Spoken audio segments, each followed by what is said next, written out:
Chers internautes, chers amis téléspectateurs, amis de Prime News TV, bonjour et bienvenue dans cette émission spéciale. Nous recevons pour vous Bertin Kaovi, président de l'Alliance Iroko. Bertin Kaovi, bonjour. Bonjour. Je rappelle que vous êtes un des redoutables opposants de Patrice Talon. Vous avez décidé, pour l'intérêt supérieur de la nation, de mouiller le maillot pour votre ennemi. Dites-nous pourquoi avez-vous fait ce choix à la veille des scrutins du 11 avril prochain? Tout simplement parce que j'ai réécouté les mots de l'hymne national et je me suis dit, au fait, est-ce que nous comprenons ce à quoi nous appellent les pères fondateurs de notre pays? Ce à quoi ils nous appellent, c'est la paix, le pain dans l'assiette de nos populations.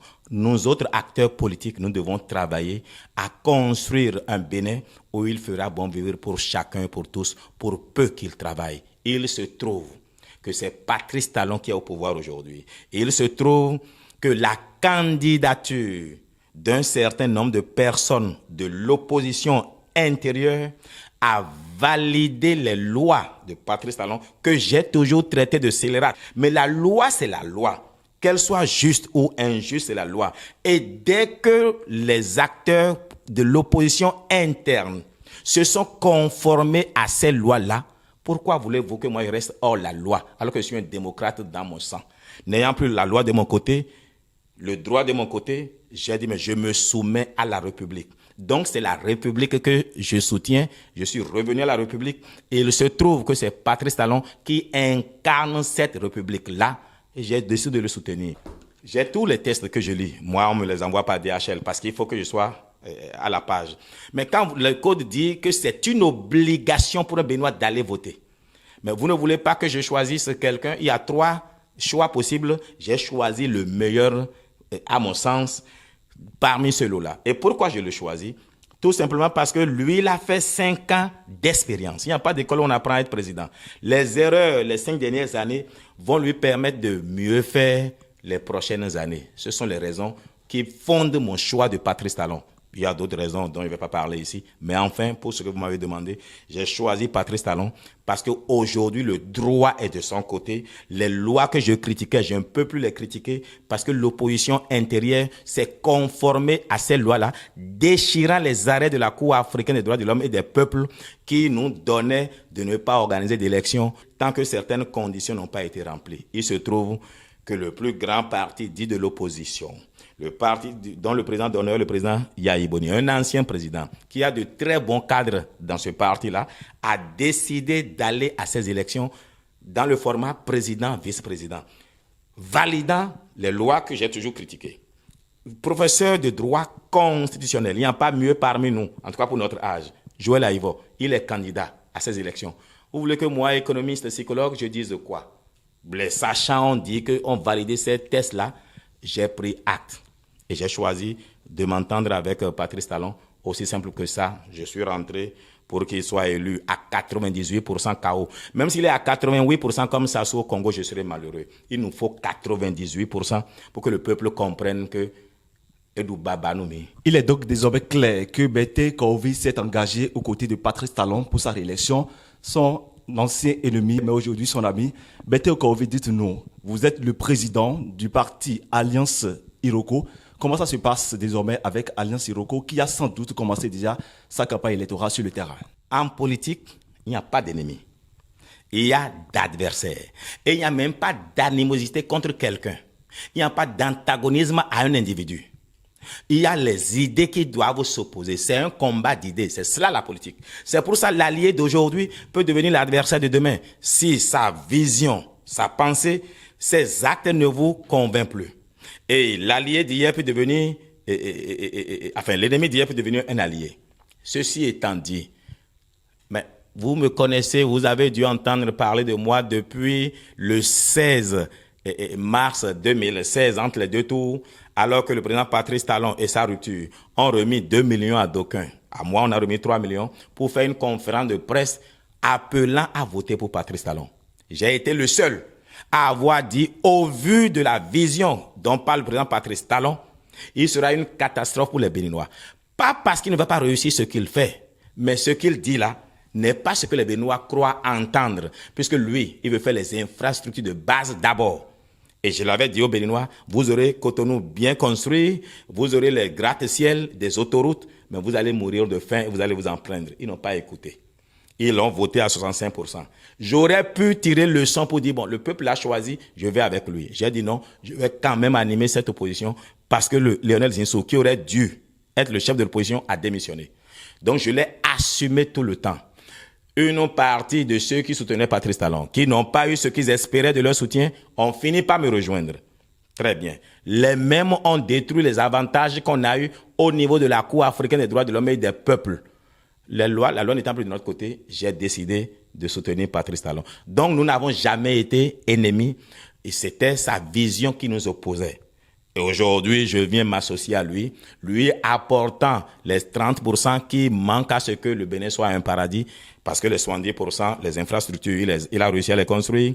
Il faut que les Béninois aient à manger. Et vous le savez, nous aimons bien manger dans ce pays. Eh bien, j'amène l'économie fondamentale pour un développement à visage humain. Et concomitamment avec ce que le président Patrice Talon fait déjà, ben, nous allons faire le bonheur de ce peuple ensemble. Maintenant, qu'est-ce que nous faisons au niveau de l'Alliance Iroko? La foi vient de ce qu'on entend.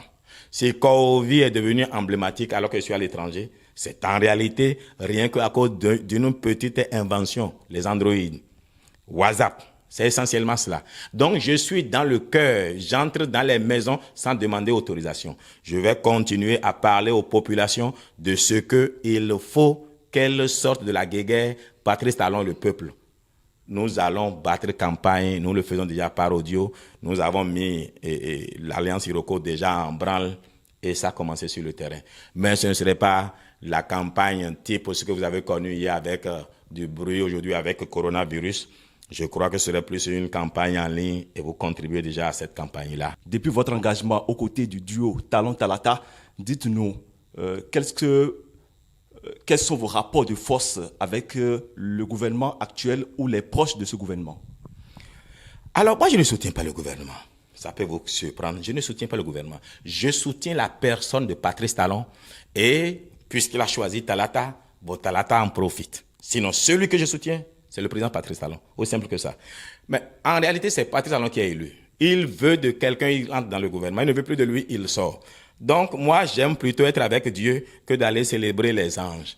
Donc, c'est Patrice Talon que je soutiens. Ceci étant dit, je voudrais féliciter ses collaborateurs qui ont travaillé avec lui jusqu'à aujourd'hui, que j'ai traité souvent parfois de tous les noms d'oiseaux. Enfin, il y en a qui savent bien que je ne mentais pas. Et je ne mens pas. Mais ceci étant dit, puisque nous travaillons aujourd'hui tous à ce que le président Talon ait une réélection retentissante, un chaos anthologique, eh bien, voilà, nous allons travailler ensemble et taire nos divergences. Je voudrais les rassurer ici pour leur dire, je ne viens pas prendre votre place. Ne vous y trompez pas. Je ne prendrai jamais votre place. Je reste moi, Corvi Bertin, président de l'Alliance Iroko, opposant véritable. Parce que si je suis mouvancier, je ne sers à rien à la République, je ne sers à rien au président.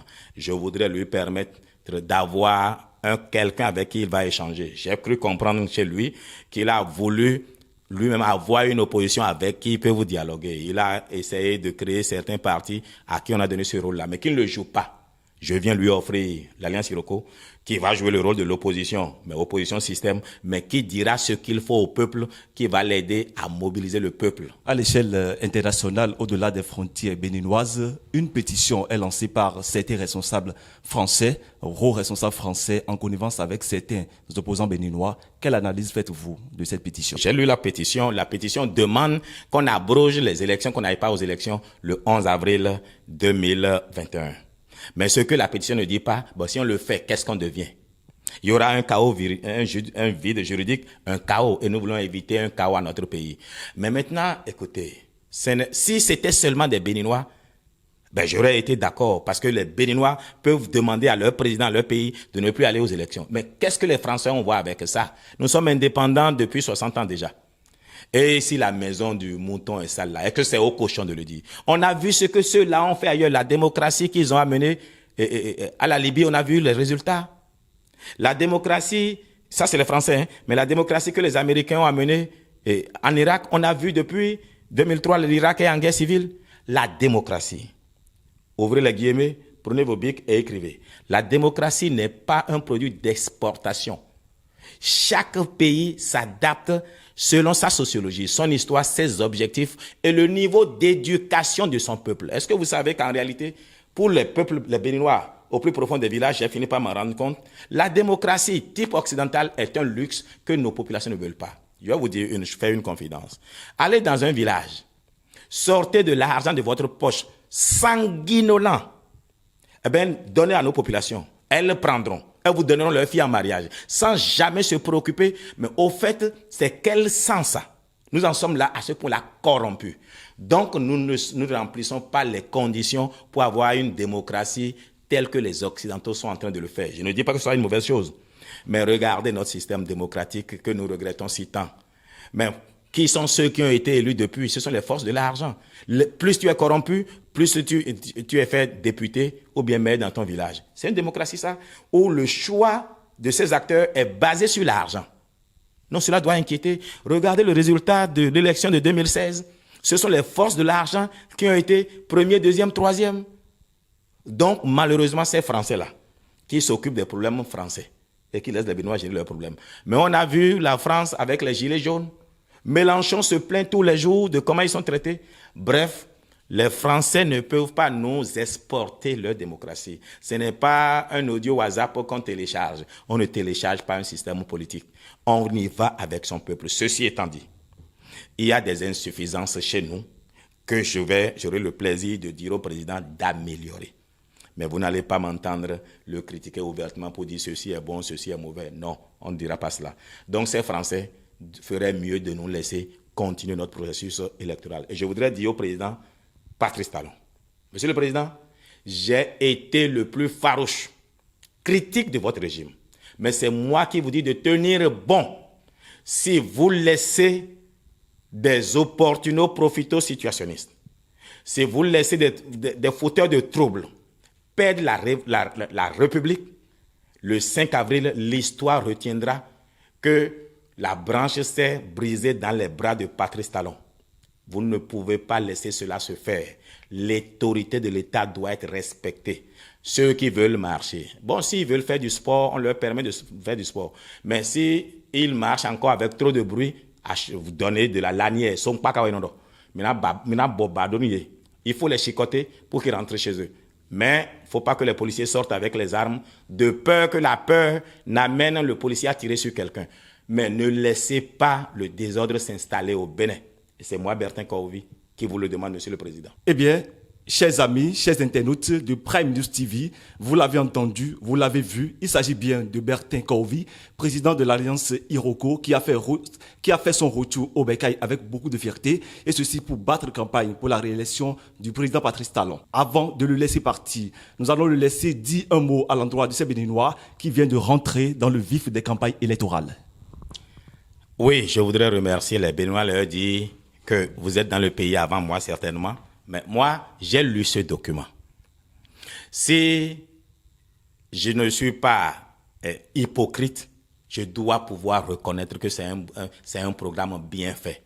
Et ce programme va nous amener au développement. Mais attention, toute ma préoccupation, et je le dis ici aux Béninois et au président Talon, que ce ne soit pas juste une promesse de campagne. Nous allons construire une économie fondamentale pour un développement à visage humain. Nous allons désormais viabiliser les terres. Et ce document dit, c'est écrit, je vais vous permettre de voir, alors 500 000 hectares, voilà.